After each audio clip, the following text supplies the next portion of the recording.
Sigamos hablando un poco más referente al nacimiento del cristianismo y algunas características importantes que dieron el surgimiento nada menos de esta religión que aún existe hasta nuestros días.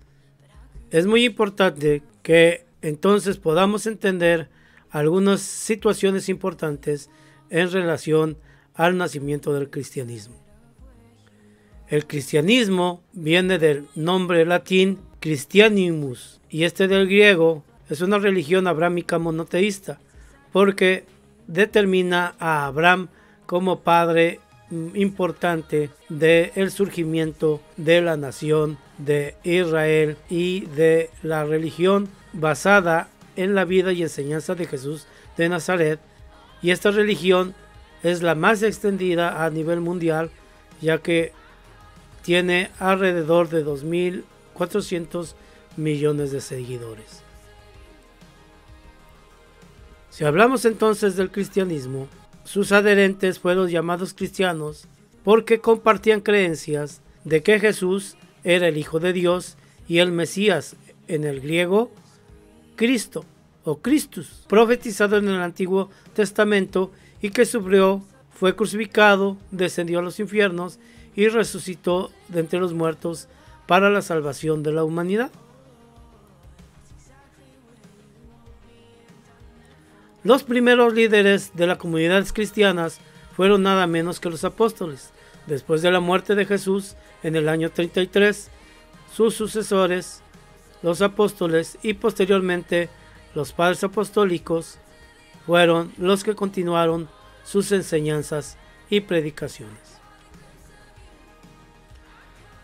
Por lo tanto, el cristianismo se extendió por todo el Imperio Romano, pese a que primero fue una religión minoritaria y perseguida, pero fue extendiéndose en Judea, Siria, Europa, Anatolia, Mesopotamia, Transcaucas, Egipto y Etiopía.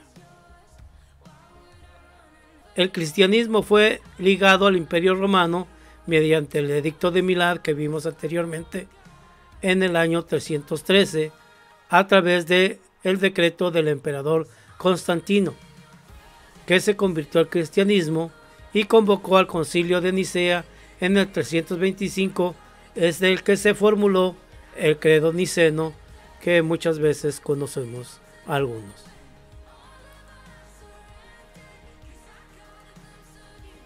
Por lo tanto, el cristianismo se convirtió en la religión oficial del Imperio Romano, pero hasta el año 380, bajo el emperador Teodosio el Grande. Desde entonces, la religión cristiana o el cristianismo ha sido en sus diferentes ramas la religión dominante en el continente europeo. Ahí vemos nada menos que a Teodosio I el Grande. Durante los primeros siglos, los padres de la Iglesia gradualmente conciliaron las doctrinas de los cristianos y elaboraron el canon del Nuevo Testamento, porque antiguamente se tenía la Torá, lo que actualmente conocemos como el Antiguo Testamento. Ahora bien, la Iglesia de los primeros 7 concilios ecuménicos se conoce frecuentemente como la Gran Iglesia, porque la Iglesia Católica, la Iglesia Ortodoxa y la Iglesia Ortodoxa Oriental estaban unidas en plena unión. Pero a partir de algunas situaciones, las iglesias de Oriente se separaron a través del concilio de Calcedonia en el 451 por diferencias en relación a quién era Cristo, o lo que actualmente se conoce como Cristología.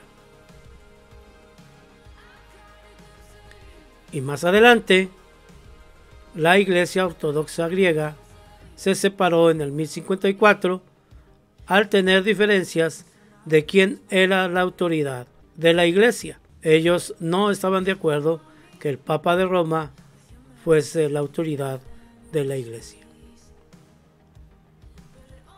Más adelante, el protestantismo, aunque está ligado a diferentes denominaciones, aparece a través de lo que se conoce como la Reforma Protestante en el siglo XVI y criticaba principalmente algunos desvíos teológicos y eclesiásticos de la Iglesia Católica.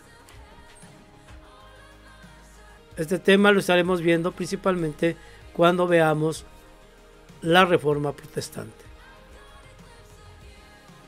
De esta manera, pues entonces podemos ver cómo la Iglesia se fue desarrollando a través de los años. Es importante resaltar que la Iglesia ha tenido trascendencia importante a través de los años y también ha tenido una importancia y autoridad en la sociedad del mundo.